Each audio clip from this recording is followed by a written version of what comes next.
Bit yung upuan guys, oh. Oh. Wala. Galit na siya. Nagtawag na ng tulong. Hayaan mo siya.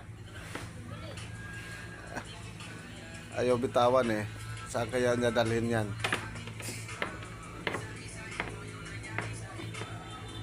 Para lasing lang, oh.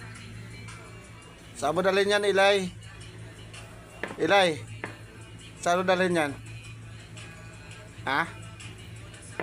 Saan mo dalhin? Ha?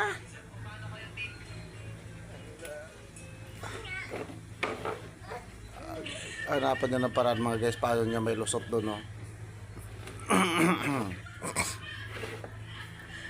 Ayun na, inupuanan ni tito mo. Di ka na makadala niyan.